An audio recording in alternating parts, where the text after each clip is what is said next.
d'abord, la santé est un secteur qui est fragmenté, siloté, avec beaucoup de primo-accédants au cloud.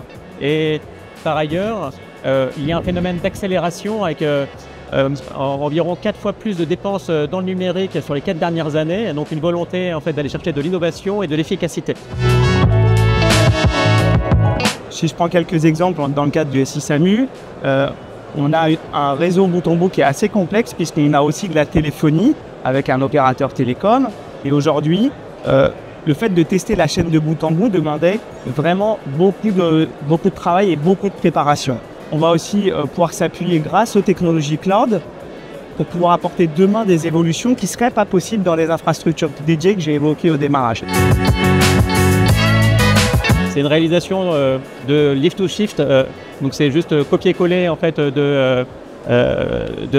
du système du client avec l'ensemble en fait des systèmes qui étaient présents et donc de l'obsolescence ou en tout cas de la dette technique sans utiliser en fait la puissance du cloud.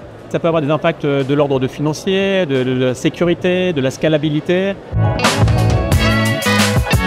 Et donc ce qui est important, c'est lorsqu'on réalise un move to cloud, c'est de bien penser aux usages qui vont être réalisés sur la plateforme. Donc on va parler par exemple de PaaS, qui est une brique technologique.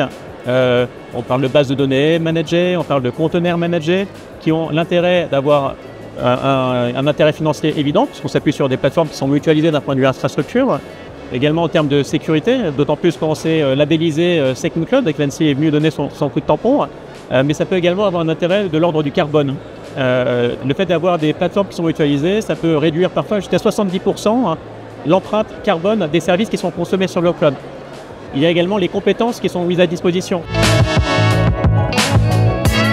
Aujourd'hui, c'est ça qui est le plus difficile, c'est quand on fait un move to cloud sur des projets qui ont une complexité fonctionnelle importante, tu l'as évoqué, c'est pas juste du lift and shift.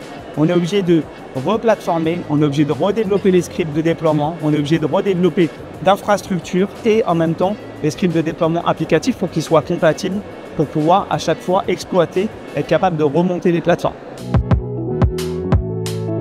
On a prévu de collaborer avec Thales sur la mise à disposition d'une fabrique qui permettra aux clients de pouvoir automatiser la création des environnements, des landing zones, avec la complexité que ça peut représenter en termes de puits de log, en termes de réseau, et également des outils de migration comme migration de base de données ou d'autres migrations en fait, d'ordre infrastructure et applicative, afin que tout un chacun, que tous nos clients demain puissent bénéficier plus simplement, plus rapidement, sans forcément avoir toutes les compétences à disposition vers le cloud.